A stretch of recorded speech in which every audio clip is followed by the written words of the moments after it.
25 April 2009 ઉત્તર પ્રદેશની રાજધાની લખનૌના મોહનલાલગંજ તાલુકાનું એક નાનકડું ગામ ગૌરા. સવારના 6 વાગ્યા હતા. માટીના બનેલા ઘરમાં સંતોષી પોતાના રોજિંદા કામકાજમાં વ્યસ્ત હતી. તેના 3 નાના બાળકો સૂતા હતા.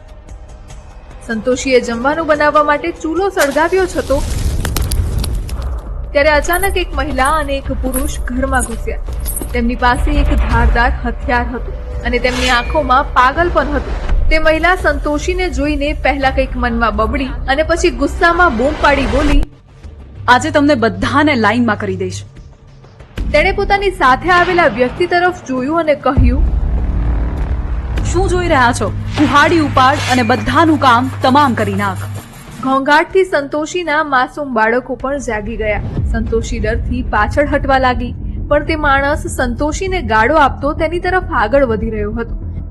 ત્યારે જ સંતોષીનો 6 વર્ષનો દીકરો રામરૂપ દોડતો આવ્યો અને તે માણસના પગમાં પડીને વિનંતી કરવા લાગ્યો, માને છોડી દો, માને ન મારશો. પણ તે માણસે રામરૂપને જોરથી લાત મારી અને ગુસ્સામાં કહ્યું, બોરે પેલા તારી માનો અને પછી તારો વારો.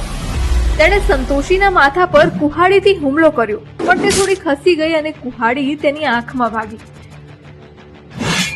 તેની એક આંખ બહાર નીકળી ગઈ અને એ ચૂલા પાસે બેભાન થઈને પડી ગઈ. તેનો ચહેરો લોહીથી લથપથ હતો. તેના 3 બાળકો ચીસો પાડી રહ્યા હતા. રામરૂપ દોડીને દરવાજા તરફ ગયો, પરંતુ તે વ્યક્તિ સાથે આવેલી સ્ત્રીએ રસ્તો રોકી લીધો. તે માણસ પાછળથી આવ્યો અને રામરૂપના ગાલ પર જોરથી થપ્પડ મારીને કહ્યું, ગામના લોકોને કહીશ, ઉભો રે. પછી તે માણસે રામરૂપ પર 3-4 વખત કુહાડીથી હુમલો કર્યો. માસૂમ રામરૂપ ત્યાં જ મૃત્યુ પામ્યો અને ત્યાં બધે લોહી જ લોહી. દિવ્ય ભાસ્કરની સિરીઝ મૃત્યુદંડના એપિસોડ 7ના પાર્ટ 1માં કહાની મોહનલાલગંજ મર્ડર કેસની.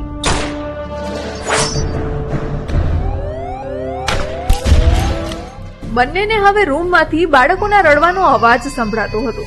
રૂમ તરફ ગયા ત્યારે તેમણે જોયું કે પલંગના પાયા પાસે બેઠેલી સંતોષીની દીકરી સુમિરન જોર જોરથી રડી રહી હતી અને પલંગ પાસે 1.5 વર્ષનું બાળક રવિ રડી રહ્યો હતો.